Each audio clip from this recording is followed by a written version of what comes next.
തൃശൂരിലെ ലോക്സഭാ തെരഞ്ഞെടുപ്പ് പരാജയം അന്വേഷിക്കാൻ കെപിസിസി നിയോഗിച്ച സമിതി തയ്യാറാക്കിയ റിപ്പോർട്ട് ന്യൂസ് മലയാളത്തിന് മുൻ എം പി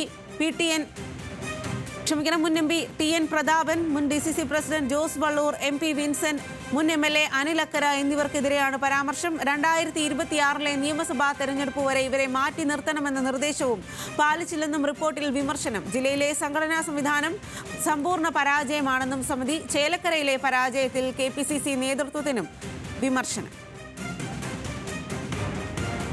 ലെവിൻ കെ വിജയനാണ് വിവരങ്ങളുമായി ചേരുന്നത്. ലെവിന, ഒരു തെരഞ്ഞെടുപ്പ് ഫലം വന്ന സമയത്ത് തന്നെ ഇത്തരത്തിൽ കെപിസിസിയുടെ ഭാഗത്തു നിന്നും ജില്ലാ കോൺഗ്രസ് നേതൃത്വത്തിന്റെ ഭാഗത്തു നിന്നും വലിയ വീഴ്ച എന്നുള്ള ഒരു ആരോപണം വന്നിരുന്നു.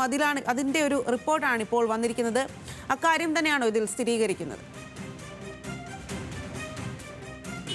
സ്വാതി, KPCC നേതൃത്വം ലോക്സഭാ തെരഞ്ഞെടുപ്പിലെ തൃശ്ശൂരിലെ പരാജയം ഗൗരവപൂർവ്വമായാണ് കണ്ടത്. അത് സംബന്ധിച്ചിട്ടുള്ള അന്വേഷണം 3 പ്രധാനപ്പെട്ട നേതാക്കളെ ഉപയോഗിച്ച് കമ്മീഷനായി നിശ്ചയിച്ചുകൊണ്ട് പഠനം നടത്തി തയ്യാറാക്കിയ ഒരു അന്വേഷണത്തിൻ്റെ റിപ്പോർട്ടിനെ കുറിച്ചുള്ള വിശദാംശങ്ങളൊക്കെ നേരത്തെ തന്നെ പുറത്തു വന്നതാണ്. പക്ഷേ ഔദ്യോഗികമായ ഒരു രേഖ പ്രകാരം എന്നുള്ള നിലയിലാണ് ഇപ്പോൾ ഈ റിപ്പോർട്ടിൻ്റെ പകർപ്പ് നമുക്ക് ലഭിച്ചിരിക്കുന്നത്. അതിൽ വ്യക്തമാക്കിയിരിക്കുന്ന കാര്യങ്ങൾ നേതൃത്വത്തിനും പ്രാദേശിക നേതൃത്വത്തിനുമെതിരെ ഒരുപോലെ പഴിചാരിക്കൊണ്ട് ായിട്ടുള്ള റിപ്പോർട്ടാണ് ഇപ്പോൾ പുറത്തു വന്നിരിക്കുന്നത്. ഈ സാഹചര്യത്തിൽ എടുത്തു പറയേണ്ടത്, നേരത്തെ തന്നെ അച്ചടക്ക നടപടിയടക്കം സ്വീകരിച്ച 3 പ്രധാനപ്പെട്ട നേതാക്കൾ, ജില്ലയിൽ UDF കൺവീനറായിരുന്ന MP വിൻസെന്റ്, DCC പ്രസിഡന്റായിരുന്ന ജോസ് വള്ളൂർ, മുൻ MLA അനിൽ അക്കര, മുൻ MP TN പ്രതാപൻ തുടങ്ങിയ ആളുകൾക്ക് തന്നെയാണ് വീഴ്ചയുണ്ടായത് എന്നുള്ളതാണ് റിപ്പോർട്ടിന്മേൽ എടുത്തു കാണിക്കുന്നത്. അതോടൊപ്പം തന്നെ ഈ ആളുകളുടെ നിസ്സഹകരണ മനോഭാവം പല സ്ഥലങ്ങളിലും പല മണ്ഡലങ്ങളിലും താഴെത്തട്ട് മുതലുള്ള പ്രവർത്തകർക്കിടയിലും വലിയ അവമതിപ്പുണ്ടാക്കി.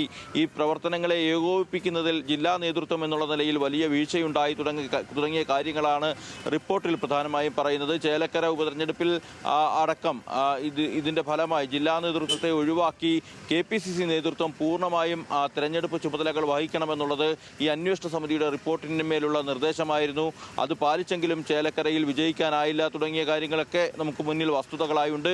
പക്ഷേ പ്രധാനമായും DCCയിലെ നേതൃത്വത്തിൻ്റെ പിടിപ്പുകേടും പ്രധാനപ്പെട്ട നേതാക്കളുടെ നിസ്സഹകരണവുമൊക്കെയാണ് ഈ തോൽവിയുടെ കാരണമെന്നുള്ളതാണ് റിപ്പോർട്ടിന്മേൽ എടുത്തു കാണിക്കുന്നത്. അതോടൊപ്പം തന്നെ പ്രാദേശിക തലം മുതൽ കോൺഗ്രസിൻ്റെ കമ്മിറ്റികൾ, ബ്ലോക്ക് കമ്മിറ്റികൾ, മണ്ഡലം കമ്മിറ്റികൾ, താഴെത്തട്ടിലുള്ള കമ്മിറ്റികളൊക്കെ നിർജീവമായിരുന്നുവെന്നും റിപ്പോർട്ടിന്മേൽ എടുത്തു കാണിക്കുന്നു. ഏറ്റവും പ്രധാനപ്പെട്ട ഒരു കാര്യം, 1.5 വർഷം മുൻപ്, തെരഞ്ഞെടുപ്പ് പ്രഖ്യാപിക്കുന്നതിന് 1.5 വർഷം മുൻപ് താൻ മത്സരരംഗത്തില്ല എന്നുള്ളത് TN പ്രതാപൻ നേരത്തെ തന്നെ പ്രഖ്യാപിച്ചിരുന്നു.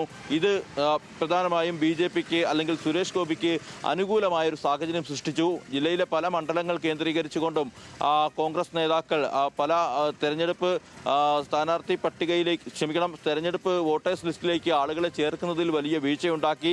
75,000-ൽ പരം വോട്ടുകൾ ഇത്തരത്തിൽ പല മണ്ഡലങ്ങൾ കേന്ദ്രീകരിച്ചുകൊണ്ട് BJPക്ക് സമാഹരിക്കാനായി തുടങ്ങിയ കാര്യങ്ങളൊക്കെ റിപ്പോർട്ടിലുണ്ട്. ഇതൊക്കെ കോൺഗ്രസ് നേതൃത്വത്തിൻ്റെ വീഴ്ചയായിട്ട് തന്നെയാണ് റിപ്പോർട്ടിൽ ചൂണ്ടിക്കാണിക്കുന്നത്. മുൻ മന്ത്രിയായിട്ടുള്ള KC ജോസഫ്, INDCയുടെ സംസ്ഥാന പ്രസിഡന്റായിട്ടുള്ള ചന്ദ്രശേഖരൻ, അതോടൊപ്പം തന്നെ KPCCയുടെ വൈസ് പ്രസിഡന്റായിട്ടുള്ള T സിദ്ദിഖ് തുടങ്ങിയ ആളുകൾ വിവിധ സ്ഥലങ്ങളിലായി എത്തി നേതാക്കളുടെയും അതോടൊപ്പം തന്നെ പ്രാദേശിക മണ്ഡലത്തിൽ തലം മുതലുള്ള പ്രവർത്തകരുടെയും എല്ലാം മൊഴിയെടുത്ത് അതിനുശേഷമാണ് ഈ അന്വേഷണ റിപ്പോർട്ട് തയ്യാറാക്കിയത്.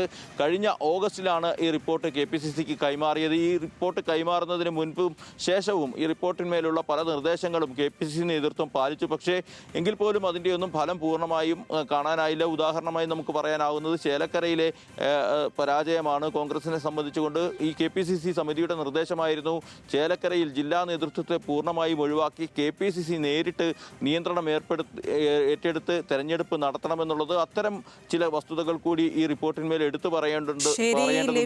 തൃശൂരിലെ ലോക്സഭാ തെരഞ്ഞെടുപ്പ് പരാജയം അന്വേഷിക്കാൻ KPCC നിയോഗിച്ച സമിതി തയ്യാറാക്കിയ റിപ്പോർട്ടാണ് ഇപ്പോൾ പുറത്തു വന്നിരിക്കുന്നത്.